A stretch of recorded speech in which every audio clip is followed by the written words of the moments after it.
estimados señores y señoras, colegas, es un gran gusto estar con ustedes en este momento, aunque sea de forma virtual, en este importante evento de lanzamiento del Proyecto Glaciares Plus, segunda fase del Proyecto Glaciares. Nosotros en la primera fase hemos podido generar varios resultados y experiencias, creo que fueron muy bien reconocidos al nivel Perú y también al nivel internacional.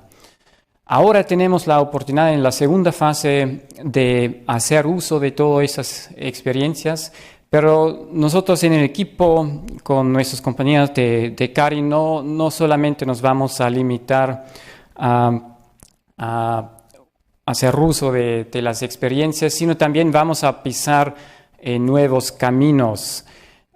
Específicamente vamos a dedicarnos al tema del agua, del uso productivo del agua, de los glaciares, y ahí enfocarnos al sector de energía. Ahí también vamos a entrar en nuevas formas de colaboración con el sector privado, con el sector empresas hidroeléctricas. Ahora tengo el gusto de presentarles a ustedes mi colega Wilfried Haeberli, profesor eméritos de la Universidad de Zurich, que nos va a brindar una perspectiva de Suiza hacia el futuro con respecto al agua de los glaciares. Por favor, Wilfried.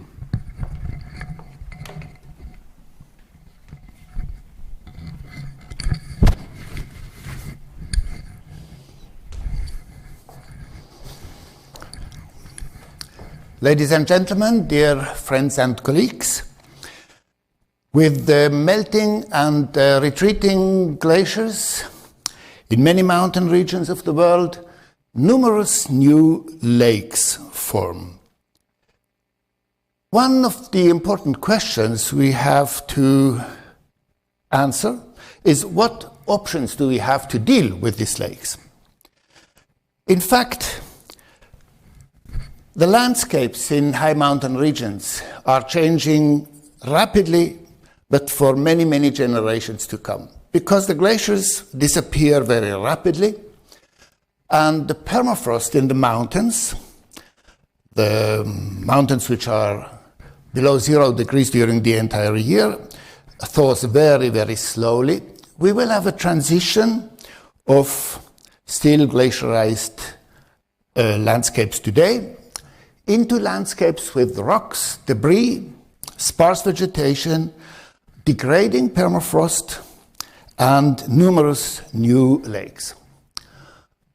The sites where such lakes may form in the future can be modeled today based on digital terrain information and assumptions about the physics of glacier flow.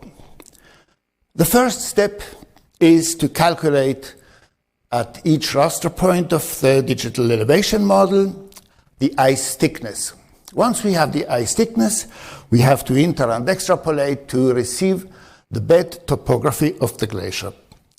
Once we have the bed topography of the glacier, we can remove the glacier in the computer, of course, and see that in the bed of the glacier, in the future landscape, in the emerging landscape, in fact, there are topographic depressions, usually called overdeepenings in the scientific language. This is a very typical, characteristic form of glacier erosion.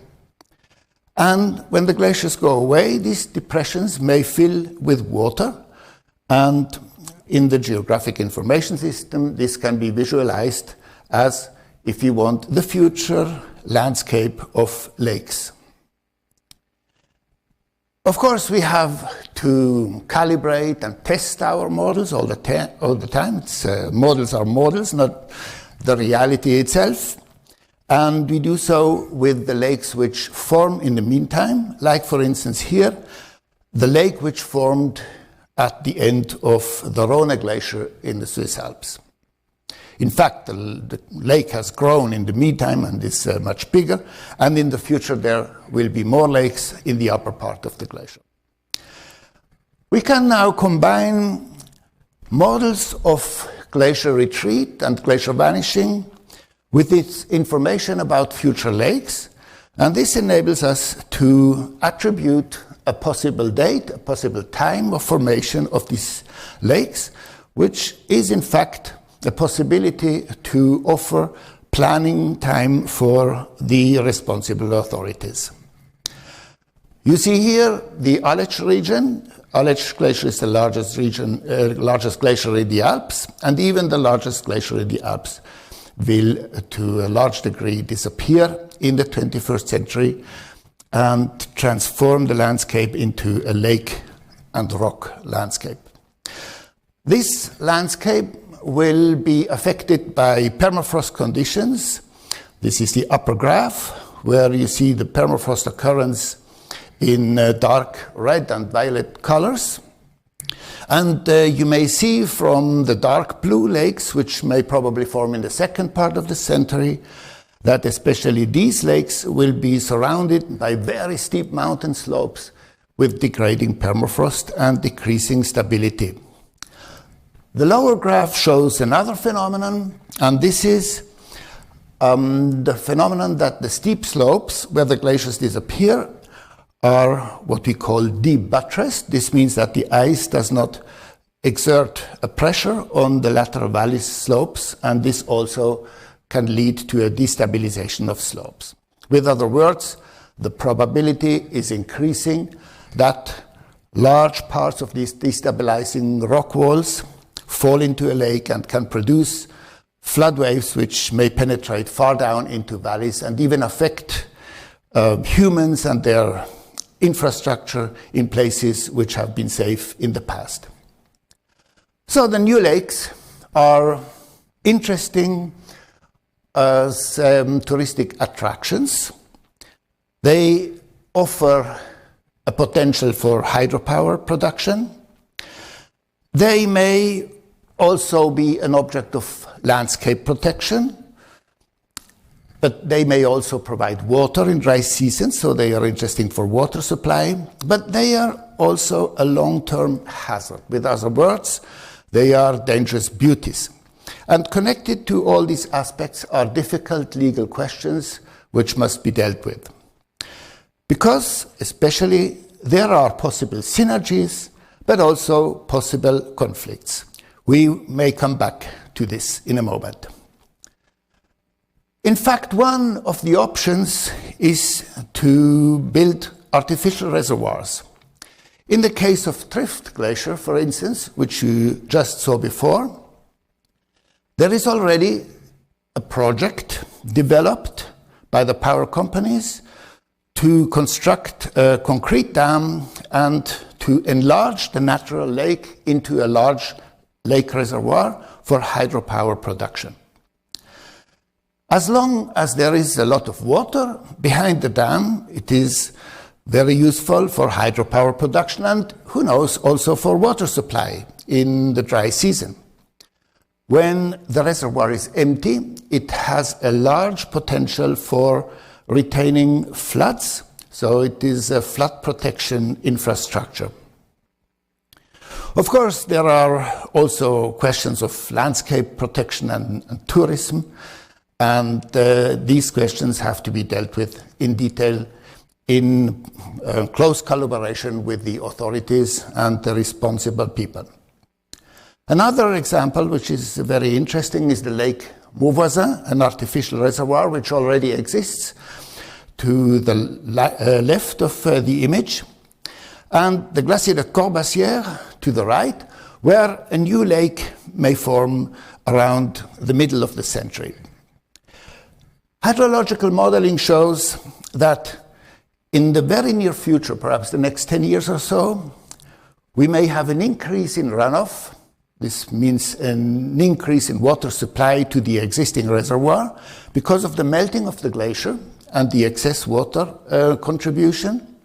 However, after this so-called peak flow, the runoff and the inflow of water to the lake reservoir will, in all cases, even in a cooling scenario, go back. And with this reducing water inflow, hydropower production will go back. One possibility is to build a dam at a place where a new lake may form in the future at the Glacier de Cooperación, to connect this new lake with the already existing Lac de Mauvoisin, and to operate the whole system in a pump storage operation scheme. This means energy is used when available in excess to pump up water, and then energy is produced when there is an excess demand, for instance in heat waves, when everybody needs a lot of energy to cool the apartments. One aspect, however, is that the dam and the lake will be at the foot of very steep slopes with degrading permafrost and with a problem of destabilization. This means that we cannot just ignore this problem of impact waves from large rockfalls, and the dam which may be constructed will help to regulate the lake and to work as a retention structure. This is especially important because if the warming continues, global warming continues, we will have more lakes which form in the uppermost part of the glacier and in immediate neighborhood of the very steep and very high mountain slopes of Grand Combin, one of the higher summits in the Swiss Alps. In order to deal with these questions, it is necessary to look at all aspects, and especially in a participative planning, to look at possible synergies and possible conflicts. In this matrix-type consideration, where the synergies are in green colors on the upper part of the graph, we see that hydropower, water supply, and flood protection have large possible synergies, while in the lower part, in red colors, you see the potential conflicts, especially between, for instance, hydropower production or flood protection and landscape protection. So this is only a very general scheme which should be applied in every case for the individual conditions of the local conditions, and in any case the science which we try to carry out concerning these phenomena of the near future, they can help to create a knowledge basis for future generations. What do we expect? What can we do? And how should we proceed? Thank you very much.